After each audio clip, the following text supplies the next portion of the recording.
In his eyes, this was Dustin's one chance at success, but he did not appreciate it. It was foolish of him. Dustin, Master Chasey's just a very straightforward person. Don't take it to heart. Emily felt awkward now that there was tension over something as trivial as getting Dustin to be Walter's disciple. That's all right. It's just a small matter. Dustin shook his head, unaffected by what had happened. All right, let bygones be bygones. Let's go on and check out what treasures lay in wait in the tomb. Vanessa was excited but nervous. After you, Dustin.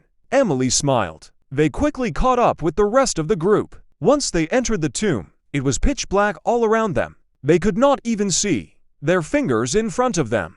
But they came prepared. Taking out their torches, they saw that the tomb was huge. They could not even see the end of it. The tomb had a damp, moldy stench. They could occasionally hear the dripping sound of water droplets dropping to the ground. Look, there are footprints here. Someone must have been here before us. We need to make haste. Walter, who was at the front, urged the rest of them. They had no choice but to hurry. After walking for about 10 minutes, they noticed a spacious stone chamber before them.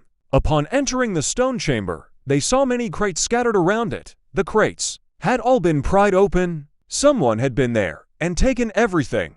Glancing at the place, they noted 3 other stone doors in the chamber. They were all shut. Darn it, we were one step too late, Walter exclaimed, looking down and frustrated. They had gone through much trouble locating the tomb but still ended up empty-handed. It was infuriating. Master Chasey, there's something over there. Nathan pointed at something in the center of the chamber. Everyone looked over to find a mystical formation in the middle of the chamber. It was right in the middle of the mystical formation.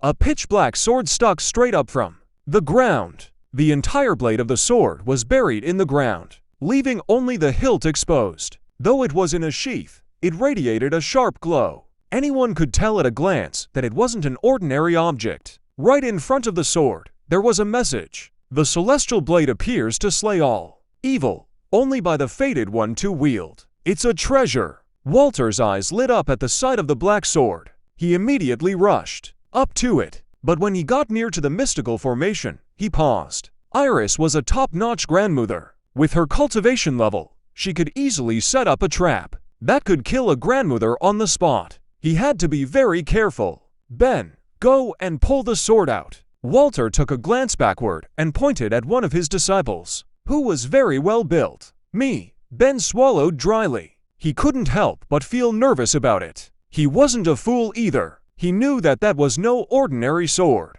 It would already have been taken by others if it were.